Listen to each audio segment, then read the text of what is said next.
What if a city once richer than London and larger than Paris simply vanished from history? On the border of India and Bangladesh, shrouded in mist and forgotten by time, lie the ruins of a kingdom that once commanded an empire. This is the story of Gauda, the lost capital of Bengal, a city of emperors, palaces, and untold wealth. Its rise was magnificent, its fall a mystery. They call it the Lost Kingdom, a name whispered among the crumbling bricks and silent archways, because its glory, which took centuries to build, disappeared almost overnight. Who built this magnificent city, and why was it abandoned? The story of Gauda begins not with a king, but with a whisper in ancient texts. As early as the Gupta period, scribes spoke of a prosperous land named Gauda. But it wasn't until the 7th century that a name echoed through the subcontinent, a name that would forge an empire. He was the first great king of a unified Bengal, and it was he who chose Gauda as his political heart. In the ancient Sanskrit texts, the city's name became a symbol of power, synonymous with the ambition of its founder. This was where Bengal's first empire would be born. How did one man transform a region into an imperial power? Shashanka was more than a king. He was Bengal's first historically confirmed emperor. From his throne in Gauda, he unified the fragmented lands of Bengal, stretching his influence across Bihar and into Orissa. His reign was marked by fierce conflicts. He challenged the great emperor Harshavardhana in the north and battled the kings of Kamarupa in the east, carving out a domain that was both feared and respected. But his genius wasn't just in warfare. Shashanka introduced administrative reforms, creating a stable government that allowed art and culture to flourish. Under his rule, Gauda wasn't just a fortress. It was a thriving capital, the epicenter of a new Bengali identity. Can you imagine a city stretching for over 30 kilometers, teeming with life? At its zenith, Gauda was a megacity of staggering proportions. Its fortified walls, built from distinctive reddish bricks, enclosed a world of wonder. Palaces scraped the sky, magnificent mosques and temples stood side by side, and grand gates opened onto bustling markets. Historians believe it was one of the most advanced urban centers of its era, with sophisticated drainage systems and wide, paved roads. It was a true cosmopolitan hub, a magnet for traders from distant lands, scholars seeking knowledge, soldiers forging careers, and artisans creating masterpieces. The air itself hummed with ambition and prosperity. What secrets do its silent stones still hold? The architectural wonders that survive today are ghosts of that glorious past. The Barasona Mosque,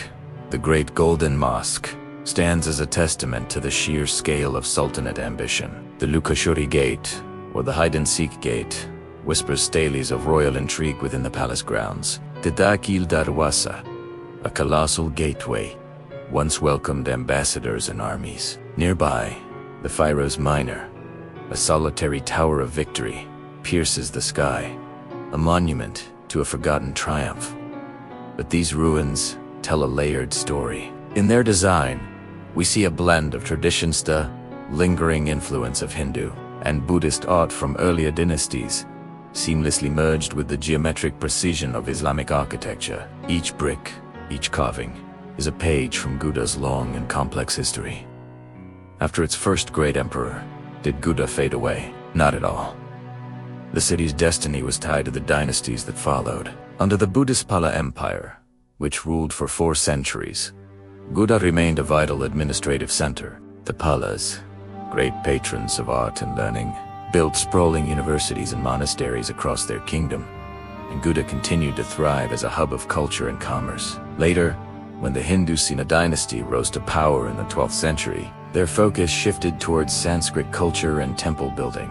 Although they moved their primary capital to Nadia, Gauda's wealth was too immense to ignore. It remained a populous, strategic, and incredibly rich city, its importance enduring through the changing of guards. What happened when a new faith arrived at the city's gates? In the 13th century, the armies of the Delhi Sultanate swept across northern India, and Gauda entered a new chapter. It was captured and transformed into a provincial capital. But its true revival came under the independent Bengal. For nearly 300 years, Gauda was reborn as one of the great capitals of the Islamic world. Rulers like Humayun, the Mughal emperor who briefly captured it, and and Shur Shah Suri, the Afghan warrior king, expanded its boundaries. They built new mosques, imposing gates, and grand administrative centers, making the city even larger and more magnificent than before. A unique culture blossomed here, a fusion of Bengali traditions, Persian aesthetics, and Arabic scholarship that defined the golden age of the Sultanate. So why did it all end? The fall of Gauda is a tale wrapped in tragedy and mystery. The city that had survived centuries of invasions and dynastic shifts was brought to its knees, not by an army, but by an invisible enemy.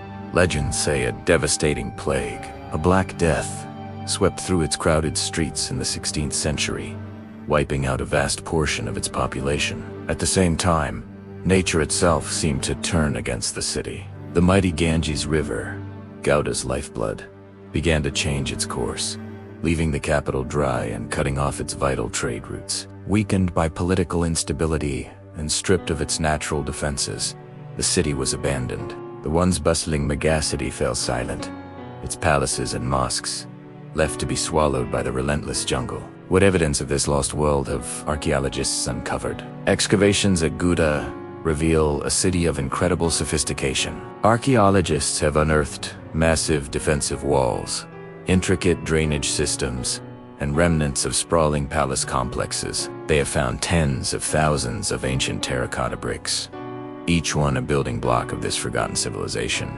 The soil has yielded treasures, weapons from forgotten battles, coins bearing the names of powerful sultans, exquisite pottery, and stone inscriptions that give voice to the city's long-dead inhabitants. These fragments whisper stories of different era Spaliera Buddhist art, Sonata Hindu sculptures, and the grand arches of Sultanate architecture. Together, they prove that this land was continuously inhabited for over 1,300 years, a silent testament to its enduring importance. What is left of Gauda today?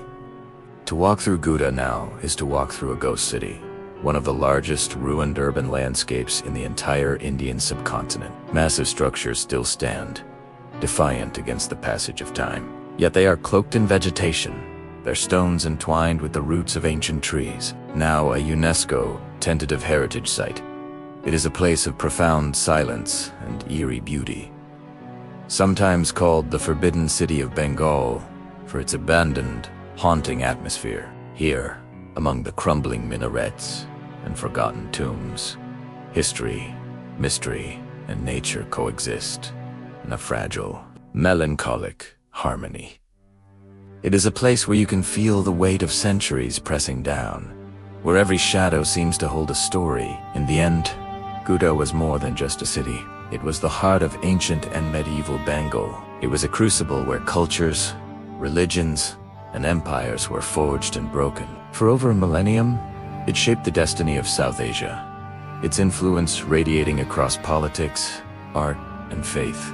The story of its spectacular rise and sudden, mysterious fall is a powerful reminder of the impermanence of greatness. Today, as the mists roll over its silent ruins, the stones of Gauda continue to whisper tales of emperors and artists of epic battles and enduring faith, a timeless elegy to a glory that was lost but never completely forgotten.